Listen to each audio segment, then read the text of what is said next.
passionate doctor. I'm called 24/7. Dr. Sugar can answer your questions. She's an inspiration.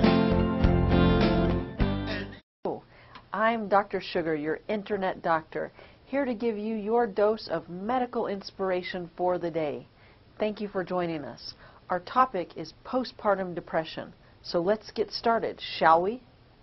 According to the Department of Health and Human Services, that we refer to as the DHHS, postpartum depression is a condition that occurs in women in the period following the birth of their child. You probably knew that just by the name of it, didn't you? But let's get into a little bit more detail on exactly what this is. The symptoms and causes of this form of depression are similar to other forms of depression. It is more than just the feeling of being down occasionally or feeling blue for a few days at a stretch. It's a very serious and a very real mental disorder. Now, although the major structure involved is the brain, and certainly the chemicals that encourage smooth functioning of the brain, depression can and usually does eventually affect other body systems as well. With depression, the feelings of being sad or anxious are continuous and interfere with day-to-day life and our usual routines. The intensity of these feelings can range from mild to severe.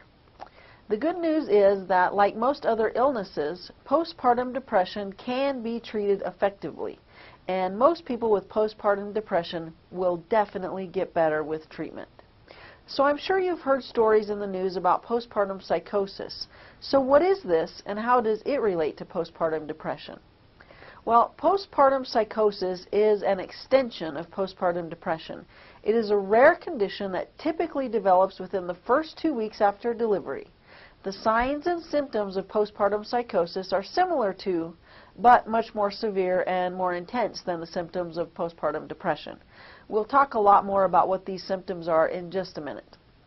But before we get into that, let's talk a little bit about who's affected by postpartum depression. Postpartum depression is very, very widespread, and in fact, in researching this topic for our show today, I was really a bit surprised at how prevalent it is. In some ways, it is unfortunate that almost 14% of new moms are depressed. But if you think about it, new moms who are undergoing this ordeal will seek solace in the fact that this disease is not as rare, and that they are certainly not the only ones enduring the hardships of postpartum depression.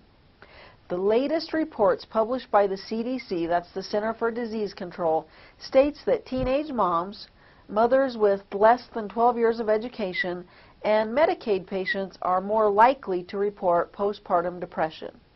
In addition, smokers, victims of physical abuse before or during pregnancy, and women who are under traumatic or a great deal of financial stress during pregnancy also have higher rates of postpartum depression.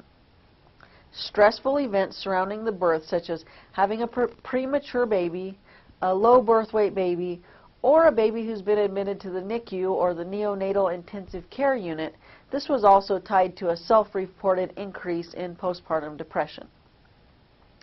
Now, the prevalence of self-reported postpartum depression in new moms having given birth in the last 2 to 6 months, according to the CDC, ranges from about 11.7% in Maine to almost 20.5% in New Mexico. New Mexico has one of the highest rates. I'm Dr. Sugar, so be sure to watch part 2 of our series on postpartum depression. In part 2, I will go into a lot more detail on the symptoms as well as the causes of postpartum depression. Make sure to watch it, and I'll see you there. Dr. Sugar